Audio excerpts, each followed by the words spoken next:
On flâne sur Bruxelles, du côté d'Uxelles. Je sais pas si on sait le mettre dans l'autre sens. Retourner l'appareil photo. Ouais, voilà. On marche, on flâne. Nos enfants sont allés voir des amis, fêtent un anniversaire. Ils sont pas loin du bowling. Ils sont en train de faire du bowling. Alors, on flâne le temps qu'ils terminent. Et là, je regardais tout à l'heure, je passais, là, il y avait des agences, des prix, mais hallucinants, des prix du logement, quoi, des studios à 900 €, quoi. Je me dis, mais c'est quoi ça? 900 € avant, les gens se louaient un appartement, 2 chambres, voire même 3.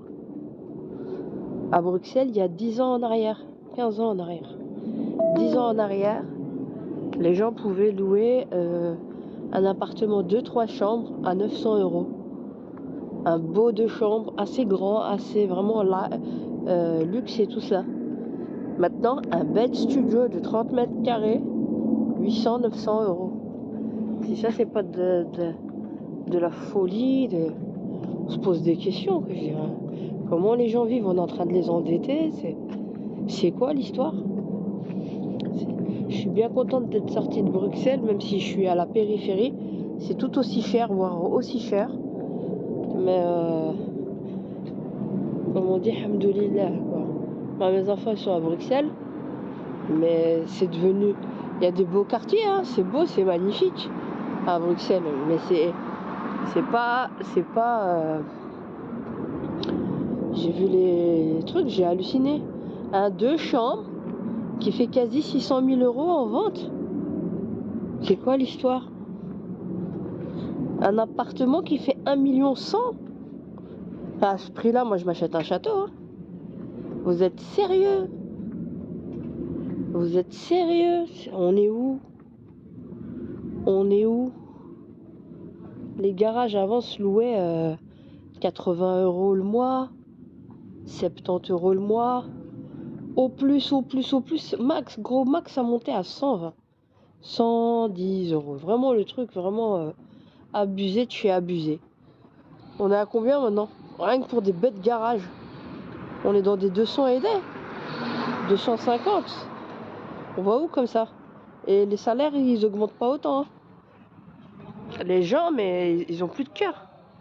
C'est un truc de fou. Faut quoi que les gens... En fait, ils poussent les gens à la cohabitation. Tu peux plus habiter seul dans ta dignité, en famille. Tu vois? C'est incroyable. Et les personnes qui sont âgées, qui ont des petites pensions, on fait quoi? Bonjour. Bonjour madame.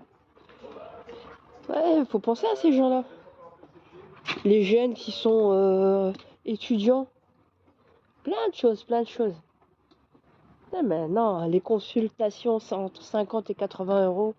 Les suppléments des médecins, en plus du prix conventionné. On se fait... c'est quoi? Franchement, hein. Bonjour tout le monde. Je marche dans les rues de Bruxelles. Je suis à Ixelles ici. Je suis à la rue Hélène. Rue des Hélènes. Ouais. Ça va, c'est pas la rue Bria-Savarin, c'est pas la rue des Sarrasins. C'est bon. Je me balade. Il y a des beaux bâtiments. Hein. Ils sont magnifiques. C'est joli comme tout. Vraiment magnifico. Mais ouais, après, il y a les tags. Plein de choses. Je devrais descendre un peu plus loin. Je me suis garé plus bas. Je me balade. Je marche seule dans les rues. Je marche seule. Je marche seule. Comment elles sont devenues nos rues à Bruxelles? La saleté. Des fois, on a l'impression qu'on est dans des rues de Bucarest, tu sais, après la Deuxième Guerre mondiale. Tu vois, pays de l'Est, quand ils ont été détruits par les nazis. Enfin, avec le piétonnier, c'était comme ça. Hein. Les soi-disant rues piétonnes, elles ont défoncé les commerces et la vivacité, la vie qu'il y avait autour de ça. Tiens, des chaussures, vous en avez besoin? Apparemment, c'est du deuxième main ici. Ça, c'est joli, ça, c'est chouette. 7 euros, 8 euros les pulls. C'est une belle boutique, waouh! Solidaire, c'est chouette. Ah, de voir des trucs comme ça, c'est sympa, hein. Tu peux avoir des belles choses pour pas grand chose. Il y a encore des gens humains. Eh, franchement, c'est très beau ça. Faut pas avoir honte hein, de mettre du deuxième main. Vous savez pourquoi? Même question de philosophie. C'est-à-dire que de mettre du deuxième main, vous créez quand même du commerce, mais même pas ça. Vous exploitez moins les enfants et les pays qui sont exploités pour vous faire soi-disant du neuf. Vous avez des belles choses quand elles sont bien recyclées. Et même des trucs assez chics qu'on retrouve plus. Franchement, moi je préfère les vêtements d'antan. Hein. Les vêtements d'aujourd'hui sont super courts et tu les payes super cher pour pas grand chose, pour peu de tissu. Et en plus, la qualité, elle laisse à désirer. Regarde les vieux, les anciens draps en coton, en pur coton, ils sont beaucoup plus solides que ceux d'aujourd'hui. On veut gratter, c'est pas du 100%. Et voilà, il y a plein de choses comme ça. Pour moi, les choses anciennes, c'est les meilleures. Question solidité, qualité. C'est pas ce qu'on nous vend aujourd'hui. Sincèrement, bonjour à tout le monde, à tous ceux qui nous rejoignent. Ouais, là on est à travers les rues, pas loin du cimetière d'Ixelles. Ah ouais, non mais là on est où? C'est où? C'est la folie, hein. Alors les gens, alors t'as des enfants, Ah t'as le capou. Non mais franchement, faut apprendre aussi à faire les choses par nous-mêmes, la solidarité quoi, c'est une culture, hein. Je veux dire, ce genre de choses, tout est devenu cher. Genre tu peux pas faire tes glaces toi-même chez toi, c'est vrai que t'as la flemme, mais c'est facile, hein. Tu fais ta crème anglaise. Une crème anglaise, des œufs, du lait et du sucre. Tu travailles ton sucre. Une crème anglaise. Et après, tu la passes à la sorbetière et t'as ta super glace à la vanille. Tu veux à la fraise? Rajoute des morceaux de fraise.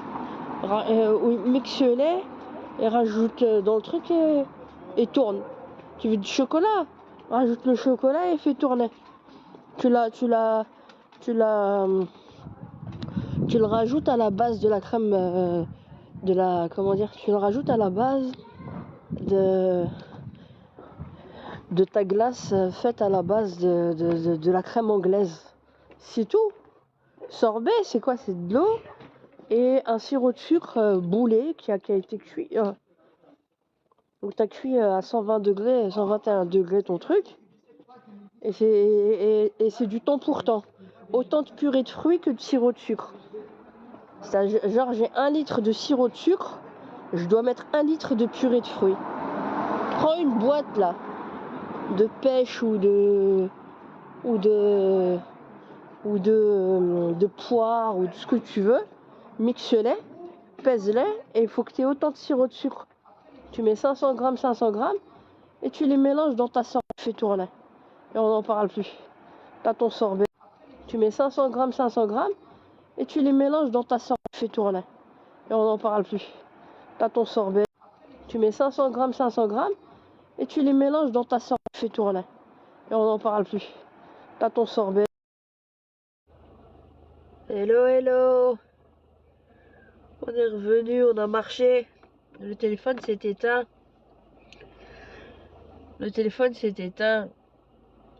Mais bon. Mais ça m'a fait du bien. Là, je viens de rentrer dans la voiture. Je suis en train de charger le téléphone. Et ouais, je suis un peu malade là en ce moment. Vraiment. J'ai attrapé bien froid en me douchant et en sortant comme ça. Vraiment. J'ai déconné. Là, je regarde Bruxelles, les portes de Bruxelles. L'architecture, c'est beau. Il y a des belles choses, mais c'est délaissé. Et il y a des belles choses. Je me rappelle encore de l'ambiance il y a 10 ans en arrière, 15 ans. C'était magnifique. Les gens vivaient bien, hein.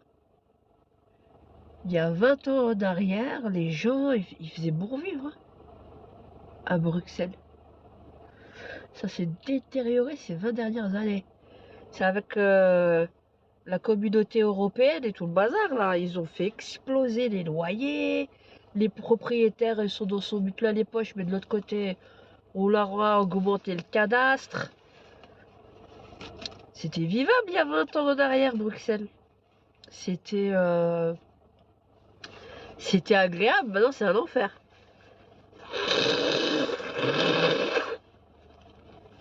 Je suis une ancienne bruxelloise. J'ai quitté à peu près il y a 7 ans Bruxelles. Ça devenait invivable pour louer.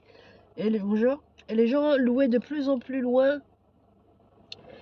Genre du côté de Neder-Overbeek ou ailleurs. Même là, ça a devenu de plus en plus cher. Partout, ils allaient à Laken, à Jet. Ils n'arrivaient plus à vivre. Même Scarbeck, c'était accessible. Ça, c'est devenu inaccessible. Les verts, pareil. Tout ça, c'est mes anciens Olué.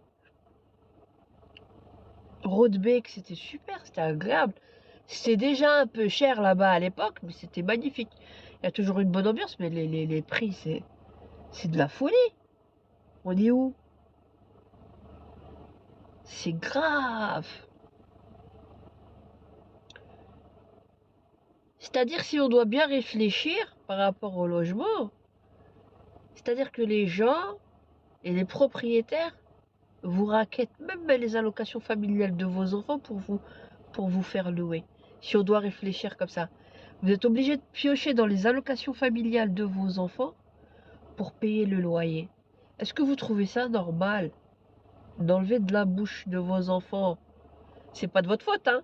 C'est le propriétaire qui loue Normalement, il devrait exister depuis déjà très longtemps, un peu comme en France, la loi au mètre carré et en fonction de là où vous habitez, avec un seuil à ne pas dépasser. Et il y a la liberté, il y a des limites. Ça s'appelle de la spéculation, ça s'appelle de l'extorsion de fonds, ça s'appelle. Vous voyez nos politiques là, qui sont en campagne au niveau communal ou ailleurs, ils devraient mettre sur place et sur la table une loi mètre au carré. Dans chaque commune, obligatoire. Le propriétaire, il peut pas faire ce qu'il veut. Il veut s'en mettre plein les poches sur le dos des gens. Et des fois, les 3/4 du temps, leurs logements ne sont pas viables correctement, question salubrité, etc. Oui, tu as le droit de te faire de l'argent en tant que propriétaire. Tu as le droit de louer, ok. Pas à n'importe quelle condition et pas à ton prix farfelu parce que tu veux te faire de l'argent. Ou bien tu comptes sur les gens parce qu'ils y viennent. Ah oui, ce sont des fonctionnaires européens. Et donc toi, tu fais ton barème en fonction de leur barème. C'est pas le barème des Bruxellois et des... c'est un truc de fou. Voilà. Tout ça, faudrait leur taper sur les doigts. Des propriétaires, mais aussi de la commune au niveau du logement. Et de mettre des incitants pour redescendre de 25% à 30% les loyers. Les loyers. C'est ça? 25 à 30%. Arrêtez de nous taxer avec le cadastre comme jamais. 25 à 30% de descendre les loyers. Ouais, c'est possible. Tout est politique, hein. C'est une question de volonté. Demain, je te tape sur les doigts, je te fais une loi.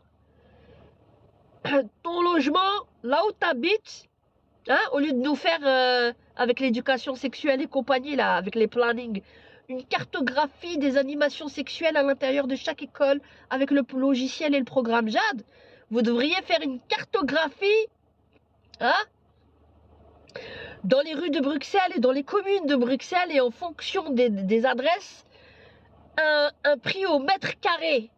Un prix au mètre carré avec un truc à ne pas dépasser. Ouais. Et les propriétaires, ils sont libres jusque dans une certaine mesure. Et la différence, eh ben, la commune, elle devrait compenser pour permettre le manque à gagner, on va dire, d'un certain propriétaire pour les inciter. Moi, je parle du logement maintenant. Je parle de l'éducation sexuelle, des rues. Là, j'étais en train de flâner. sur Bruxelles et XL. Parce que j'ai ramené ma fille là, assister à un anniversaire. Ils sont en train de faire un bowling avec toute la classe. Et ça faisait longtemps que j'avais pas marché dans les rues de Bruxelles. Parce que bon, voilà, je suis souvent en voiture. Je les dépose, je reviens. De temps en temps, je viens. Mais on prend pas le temps là. C'est un dimanche. C'est agréable. Il y a des belles choses. Mais c'est devenu invivable. C'est trop cher. C'est trop cher. 20 ans derrière, c'était magnifique, Bruxelles. C'était le bonheur d'y vivre.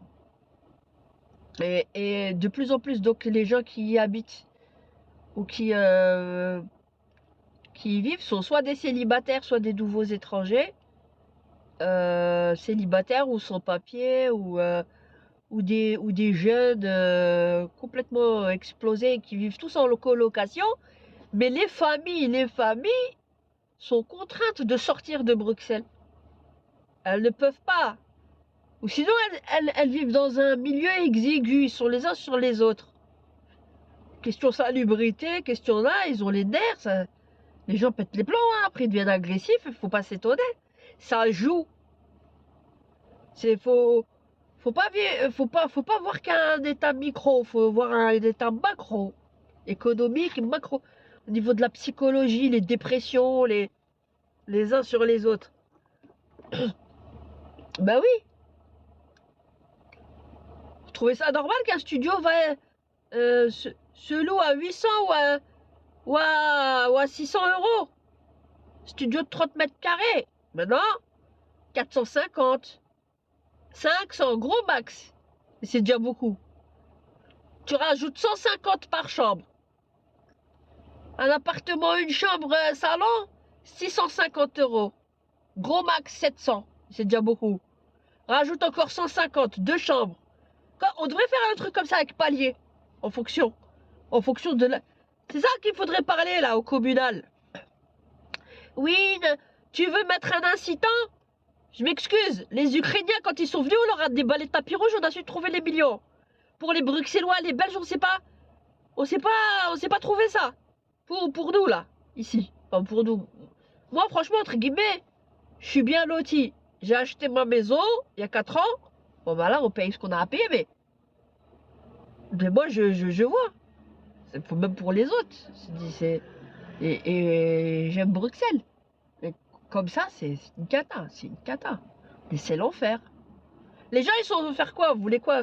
Vous voulez mettre les gens sur le trottoir et qu'ils aillent se prostituer? C'est ça. Vous voulez faire le tapin à la population, en fait. Pour vous payer vos taxes. Et de l'autre côté, c'est le plus fort qui bouffe... le propriétaire, il bouffe les locataires. Parce que monsieur, il veut aller faire ses vacances 2 fois par an. Il veut aller en vacances, il veut aller en hiver, il veut aller au printemps dans 3 fois. Et en été. Ouais, on va vivre à votre rythme. Vos caprices. Alors le mec, il te dit, oui, un appartement de chambre. Oui, d'accord. 1600 comme ça, sans rougir. Dans ta gueule. Tranquille.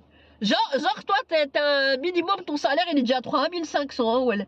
Et après, t'as les conditions, t'as les conditions des agences qui te disent, oui, ça doit faire 3 fois ton salaire, un tiers de ton salaire, hein, pour que tu puisses avoir accès à la location.